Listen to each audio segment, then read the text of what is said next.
kita buka sedikit sesi tanya jawab. Wassalamualaikum warahmatullahi wabarakatuh. Assalamualaikum warahmatullahi wabarakatuh. Waalaikumsalam warahmatullahi wabarakatuh. Semoga Allah merahmati para ulama, semoga Allah menjaga Ustadz dan keluarga serta seluruh kaum muslimin dimanapun mereka berada. Ustadz, saya memiliki kebiasaan ketika tidur itu selalu ngorok. Apakah ini termasuk mengganggu orang lain yang diharamkan? Mengingat kebiasaan tidur ngorok ini sudah dari bayi terjadi. Jazakallahu khairan. Gimana hadirin? Wallahu ta'ala alam, ini termasuk yang maaf, kan ini orang yang tidur itu kan ghairu mukallaf, nggak dibebankan, bukan, jadi dia nggak sadar, tidak sedang menggunakan akal sehatnya. Namun dalam beberapa kondisi perlu diberitahu. Contoh, mau menikah. Kalau pada saat seseorang itu mau menikah, dia perlu kasih tahu gitu loh. Wah, saya kalau tidur itu seru, mas, gitu loh. Misalnya gitu. Pokoknya saya tuh suasana di kamar saya tuh selalu semarak, selalu meriah gitu loh. Nah, kamu ada masalah nggak gitu loh? Keberatan nggak dengan begitu gitu loh? Karena bisa jadi kita punya pasangan tuh yang benar-benar harus emang passionnya tuh mengheningkan cipta, jadi harus benar-benar hening gitu loh kan. Emang dulu waktu hari Senin juga selalu jadi pembawa pengheningan cipta itu. Jadi kayaknya menghayati banget. Jadi dia nggak bisa tidur ada suara kecil tuh nggak bisa. Gitu loh. Jadi harus dijelaskan. Karena itu akan pengaruh loh. Daripada harus operasi lagi segala macam, kan nggak semua orang ke arah sana. Jadi kalau misalnya masalah pernikahan itu perlu. Atau misalnya pada saat safar atau apa, misalnya ketika kita lagi ngatur kamar atau ngatur tenda dan seterusnya gitu. Jadi perlu disampaikan. Tapi kalau pada dasarnya insya Allah enggak, karena bukan termasuk, kita nggak dibebankan syariat. Allah telah bisa.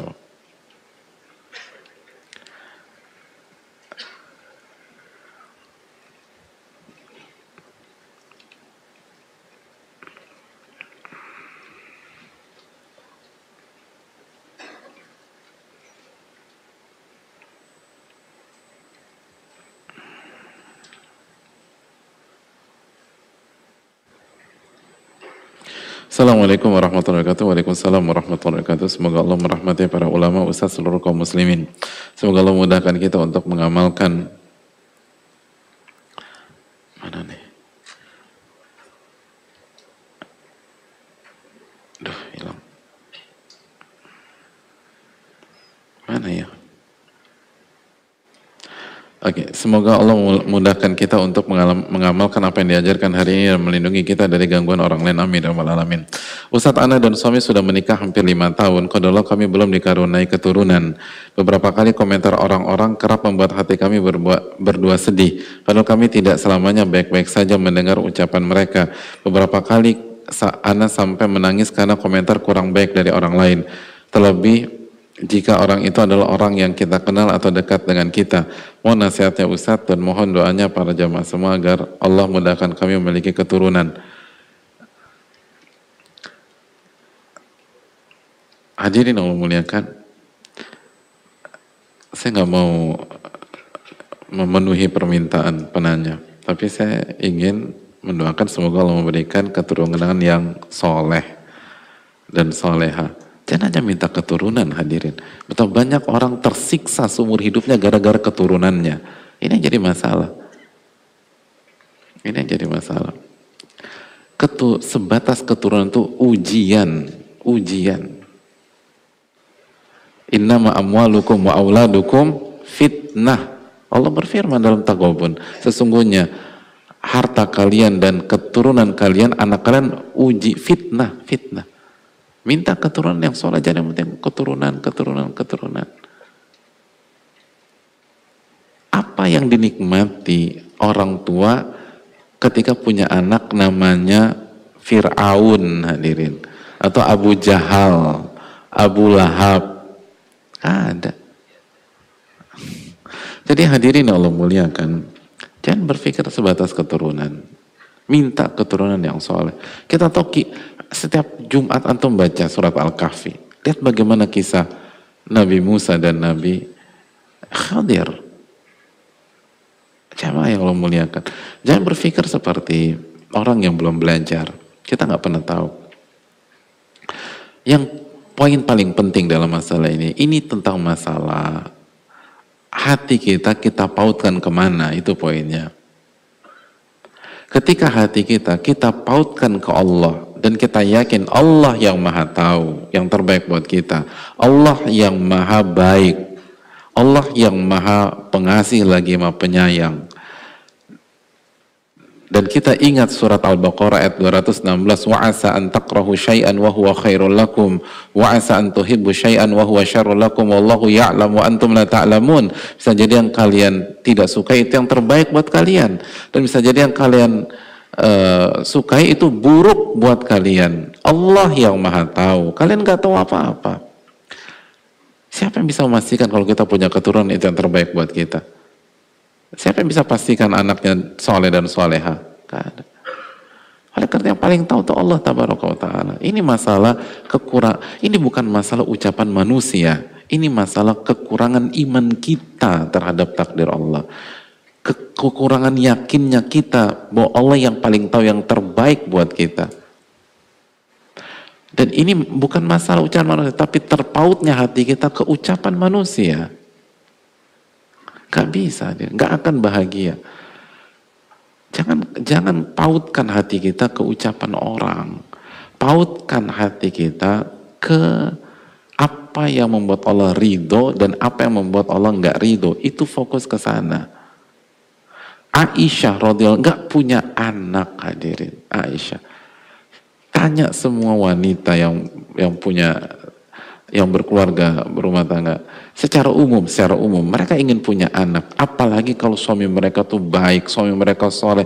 Sebuah kehormatan atau kebanggaan bagi banyak wanita itu ketika bisa memberikan anak kepada suami yang baik dan soleh. Lalu bagaimana perasaan Aisyah ketika beliau bersuamikan Rasulullah SAW?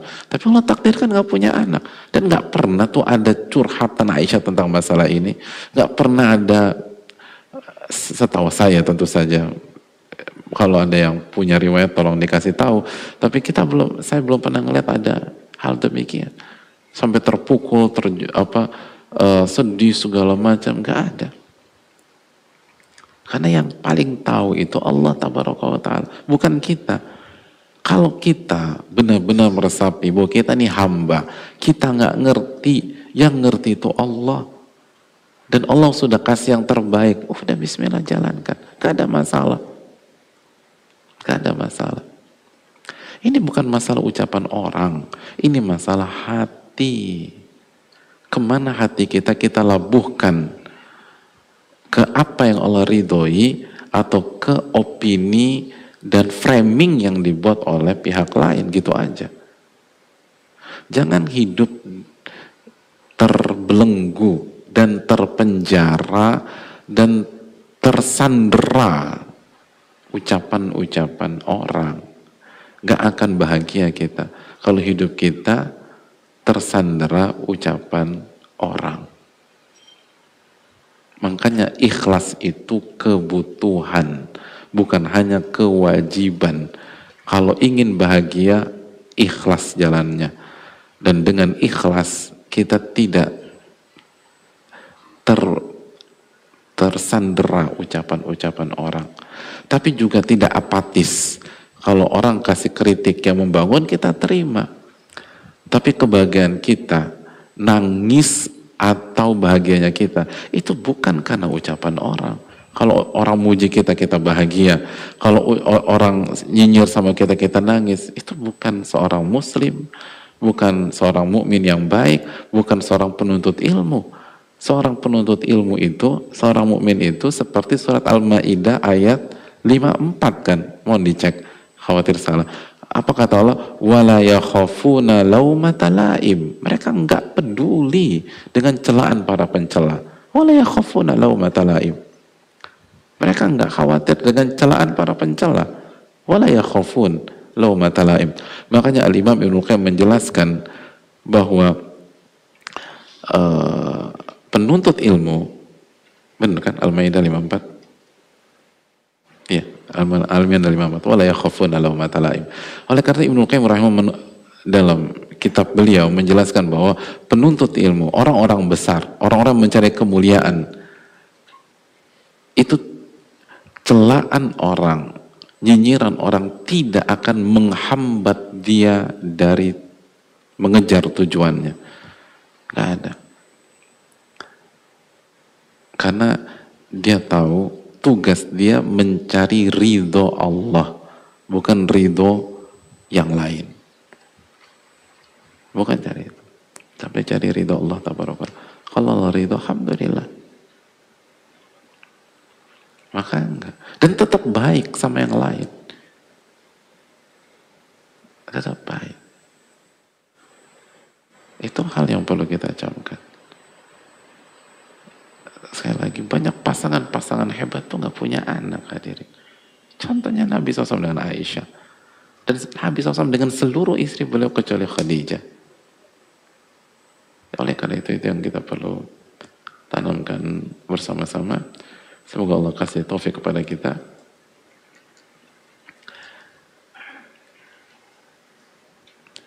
Semoga kita memberikan, semoga Allah memberikan kita kebaikan, dan lagi-lagi jaga hal ini dan jangan jadi pribadi yang mengganggu, tapi rubahlah. Kalau kita merasa ini kayaknya saya banget, jangan putus asa. La taqnatu min rahmatillah. Jangan putus asa dari rahmat Allah. Jangan putus asa. Innallaha yaghfiru dzunuba. Allah menghapus dosa, tinggal dirubah aja. Tinggal minta pertolongan sama Allah Subhanahu wa taala. Ini yang bisa saya sampaikan. Subhanakallahumma wa bihamdika, asyhadu an la ilaha illa anta, astaghfiruka wa atubu ilaik. Assalamualaikum warahmatullahi wabarakatuh.